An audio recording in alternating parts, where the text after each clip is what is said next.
నమస్తే RTV news కి స్వాగతం. Mother Teresa educational and social service society Mandamarri అధ్యక్షురాలు కె భువనేశ్వరి ఆధ్వర్యంలో మానవ హక్కుల దినోత్సవ సందర్భంగా నిర్వహించిన కార్యక్రమాల్లో భాగంగా బహుమతులు మరియు ప్రశంస పత్రాలు పంపిణీ కార్యక్రమం 20/12/2025న విజయవంతంగా నిర్వహించబడింది.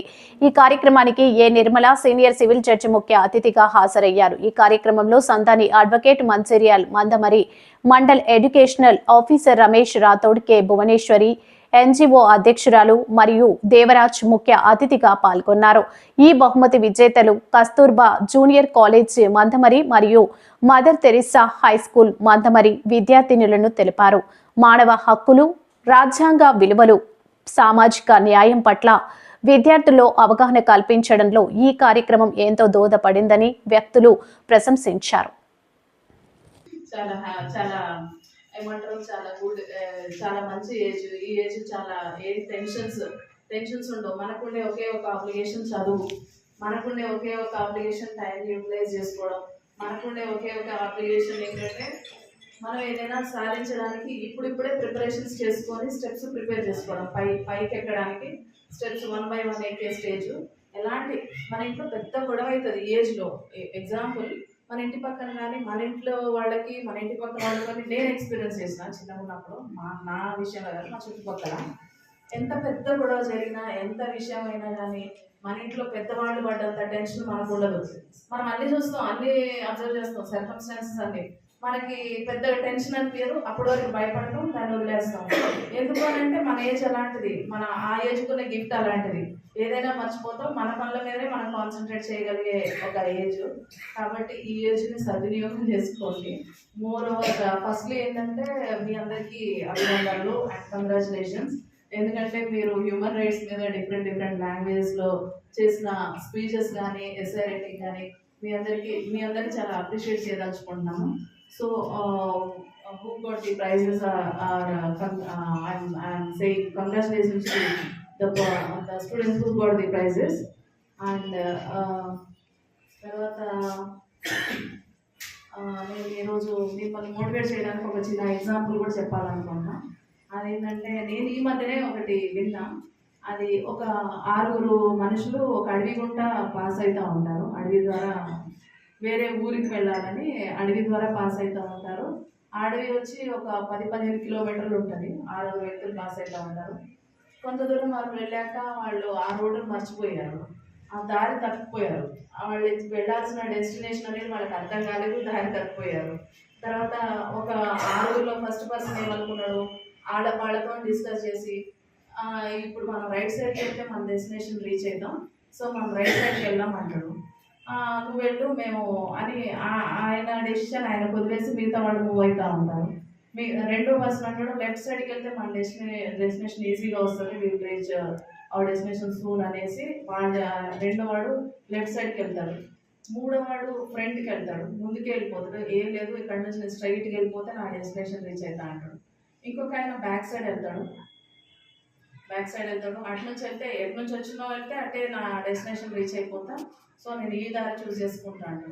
5th మెంబర్ ఏం చేస్తాడు, ఇక్కడ ఇది అడిగి కదా, చాలా ఎత్తైన టాల్ ట్రీస్ ఉన్నాయి, దాన్ని ఎక్కి ఒకసారి నేను నా డెస్టినేషన్ ఎక్కడుందో చూసి సర్కమ్స్టాన్స్ని అన్ని స్టడీ చేసి దాని ప్రకారం ఏది తక్కువ టైంలో ఏది చిన్న షార్ట్ కట్ వేలో రీచ్ అవుతున్నా ఆ దారిలో వెళ్తా అని 5th మెంబరు ఆ దారి చూస్ చేసుకుంటాడు. 6th మెంబర్ కూడా నేను ఏం చేయను, నేను ఈ చెట్టు కిందనే కూర్చుంటా, ఎటు పోయినా మనకు దిక్కు దోచేటట్టు లేదు, ఎటు పోయినా డెస్టినేషన్ రీచ్ అయినట్టు లేవు, కాబట్టి ఈ చెట్టు కింద నేను కూర్చుంటా, ఏదైతే అది అవుతుంది, ఇంకా ఎంతకన్నా మనం చేసేది లేదని ఆ చెట్టు దగ్గరనే కూర్చుంటాడు. సో వీళ్ళ ప్రయత్నాలు ఈ విధంగా చేస్తూ ఉండగా ఫస్ట్ వాడికి వెళ్తూ ఉండగా కొన్ని రోజులకి ఒక 2-3 రోజుల తర్వాత రైట్ సైడ్ ఎవరైతే వెళ్ళారో ఆయన డెస్టినేషన్కి రీచ్ అవ్వగలిగాడు. సెకండ్ పర్సన్ కూడా చాలా ట్రై చేసి ప్రయత్నించి సెకండ్ కూడా డెస్టినేషన్ రీచ్ అవ్వగలిగాడు. ఆయన వెళ్ళే దారిలో రకరకాల అనుభవాలను ఎదుర్కొన్నాడు. కొన్ని చోట్ల ఎక్కువగా ఆయన భయపడే సందర్భాలు ఉన్నాయి. ఆయన కొన్ని చోట్ల ఈజీగా వెళ్ళాడు, కొన్ని దారులు చాలా టఫ్గా అనిపించినాయి, చిట్టడవిలోంచి వెళ్ళాల్సి వచ్చింది. హౌఎవర్ లాస్ట్కి హీ రీచ్డ్ హిస్ డెస్టినేషన్, వెళ్ళాడు. సరే థర్డ్ పర్సన్ ఏం చేశాడు, స్ట్రైట్కి వెళ్ళాడు. స్ట్రైట్కి వెళ్ళిన ఆయన కూడా కొన్ని అనుభవాలను ఎదుర్కొంటూ కొంతమందిని మీట్ అవుతూ ఇలాంటి వాళ్ళని కొన్ని జంతువుల్ని కొన్ని బర్డ్స్ ఏవో రకరకాల కొత్త ఎక్స్పీరియన్స్తో ఆయన కూడా వెళ్ళగలిగాడు. వెనక్కి వెళ్ళిన ఆయన కూడా వెళ్ళగలిగాడు. ఫోర్త్ పర్సన్ ఎవరైతే చెట్టు ఎక్కాడో ఆయన ఇంకా ఈజీగా వెళ్ళగలిగాడు. ఎందుకు ఆయనకున్న ఇంటెలెక్చువాలిటీని ఉపయోగించి ఆయన షార్ట్ కట్ వెతికి అక్కడ నుంచి తక్కువ సమయంలో డెస్టినేషన్ రీచ్ అయ్యే విధంగా దారులు వెతికాడు. అంటే ఆయన బ్రెయిన్ పని చెప్పాడు. అందరూ ఏదైతే అదైంది అని కొంతవరకు ధైర్యం చేస్తే ఈయన ఇంకొంచెం ముందుకెళ్ళి ఆలోచించి చెట్టుకి ఆయన తెలివితేటలు ఉపయోగించి అక్కడ నుంచి తక్కువ టైంలో డెస్టినేషన్ రీచ్ అయ్యే దారి వెతికి వెళ్ళిండు. ఈయన బ్రిలియంట్ అనుకోవచ్చు. ఆ లాస్ట్ పర్సన్ ఎవరైతే ఉన్నాడో ఆయన చెట్టు కింద ఆయన ఏదో ఒక జంతువు వచ్చి తినేసింది. ఆయన ఎక్కడికి వెళ్ళలేకపోయిండు, అడవి కాబట్టి. అదే సో ఇప్పుడు మీకు దీన్ని బట్టి మీరేం అర్థం చేసుకోవాలి, ఏదో ఒక ప్రయత్నం కన్సిస్టెంట్గా చేయాలి, మధ్యలో ఆపేయకూడదు. కన్సిస్టెంట్గా ఏదో ఒక ప్రయత్నం చేస్తూ ఉంటే ఖచ్చితంగా. ఎందుకంటే దాదాపు నేను కూడా తెలుగు మీడియం స్కూల్లోనే చదివిన, మీలాగానే సేమ్ గవర్నమెంట్ స్కూల్లోనే చదివిన. సో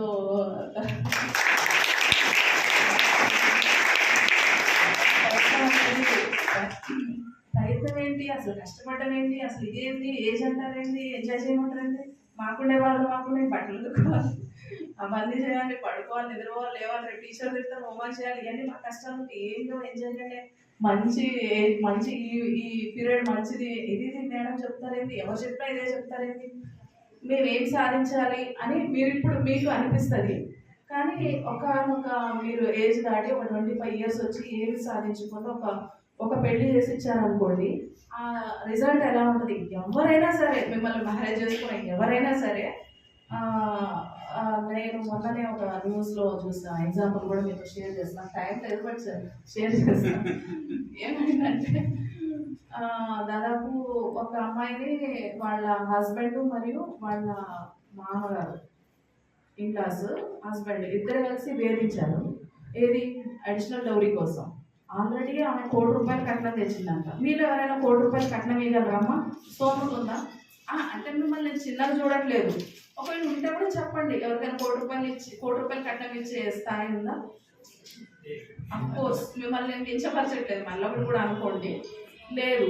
కానీ ఆ అమ్మాయికి ₹1,00,00,000 కట్నం ఇచ్చే స్థితి ఉండి వాళ్ళ నాన్న ₹1,00,00,000 కట్నం ఇచ్చి ఆమెని అత్తగారింటికి పంపిస్తే, ఇద్దరు పిల్లలు కిడ్స్ పుట్టాక ఆయన వేధింపులు స్టార్ట్ చేసినాయి.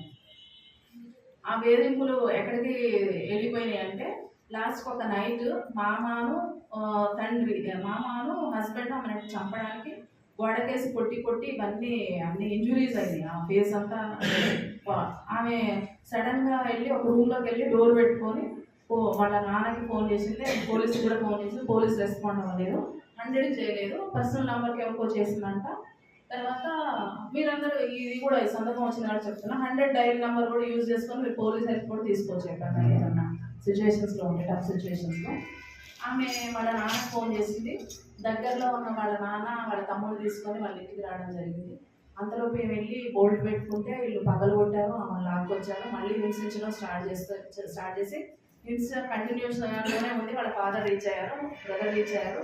తర్వాత వాళ్ళని ఫాదర్ని కూడా వీళ్ళు కలిసి కొట్టి, అంటే టోటలీ ఈవెంట్ అన్కాన్షియస్ అనమాట. మొత్తం అన్కాన్షియస్లోకి వెళ్ళిపోయినాక వీళ్ళు కొంచెం తప్పించుకొని లాస్ట్ మూమెంట్లో ఆయన బైక్ మీద షిఫ్ట్ చేస్తే దారి మధ్యలో వాళ్ళ ఫాదర్ చనిపోయాడు. అంటే ₹1,00,00,000 ఇచ్చిన పేరెంట్, ₹1,00,00,000 ఇచ్చిన అమ్మాయి, ₹1,00,00,000 ఇచ్చిన పేరెంట్ ప్రాణాలు కోల్పోయాడు. ₹1,00,00,000 తీసుకెళ్ళిన అమ్మాయి సుఖంగా లేదు. దేనివల్ల?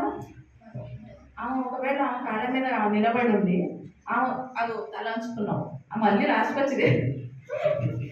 లాస్ట్కి ఇదే చెప్తున్నారు ఏంటి అని ఇరిటేట్ అవుతుంది. చాలా వాల్యుబుల్ వర్డ్స్. ఎందుకంటే మేము 100 కేసులు కోర్టులాగా చూస్తున్నాం, 100 డైవర్స్లు ఇస్తాను. నేను ఎక్స్క్లూజివ్గా డైవర్స్ ఎన్ని ఇస్తానండి? డైలీ 4 డైవర్స్లు ఇస్తాను మినిమం. 4 డైవర్స్లు నా దగ్గరే అయిపోయాయి. అందుకని మీరు జాగ్రత్త పడాల్సిన విషయాలు నేను మీకు చెప్తున్నాను. ఎందుకంటే ఇప్పుడు మీరు కన్సిస్టెంట్గా ఏదైనా ట్రై చేయండి, లైఫ్లో ఎదగడానికి ట్రై చేయండి, ఏదైనా ఇన్కమ్ సోర్స్ని సాధించడానికి ట్రై చేయండి. ఇన్కమ్ ఉంటే మనల్ని ఎవరు టచ్ చేయలేరు. అది నా బేసిక్ నేను నమ్మే ప్రిన్సిపల్. ఏంటంటే ఇన్కమ్ ఉంటే దగ్గరికి అంత ప్రమాదం దగ్గరికి చేరడానికి మనకు భయపడతారు. ప్రమాదమే భయపడతారు ఇన్కమ్ ఉంటే. సో మీ లైఫ్లో మీ మీ మీ మీ యొక్క అభిరుచికి తగ్గట్టే మీరు ప్రయత్నాలు చేయండి, వద్దనట్లేదు. దాంతోపాటు మీరు ఫైనాన్షియల్గా స్టేబుల్ అవ్వాలి. ఫైనాన్షియల్గా స్టేబుల్ అయ్యి ఫైనాన్షియల్గా ఉంటే చాలా సమస్యలు చాలా అన్నీ మనం దూరంగా వెళ్ళిపోతే మనకు రెస్పెక్ట్ పెరుగుతూ ఉంది. అప్పటి నుంచి మనకు రెస్పెక్ట్, మనకు సెల్ఫ్ కాన్ఫిడెన్స్, సొసైటీలో ఇలా బ్రతకాలి అవును అని కాలర్ ఎగరేసి బ్రతికేంత ఒక అవేర్నెస్ మనకి డబ్బు చదువు ఇస్తాయి. అంతే కదా. చదువుకున్న వాల్యూ వేటికి మీరు నన్ను అంతగానో ఇన్వైట్ చేశారు. అది దేని వల్ల వచ్చింది? నాకు డబ్బు వల్ల రాలేదు, నా ఎడ్యుకేషన్ వల్ల, నా స్టేటస్ వల్ల వచ్చింది అది. సో డబ్బున్నోడు కూడా ఇప్పుడు ఈ లోకల్ ఎవరైనా ఉండొచ్చు, కోటీశ్వరులు వాళ్ళు.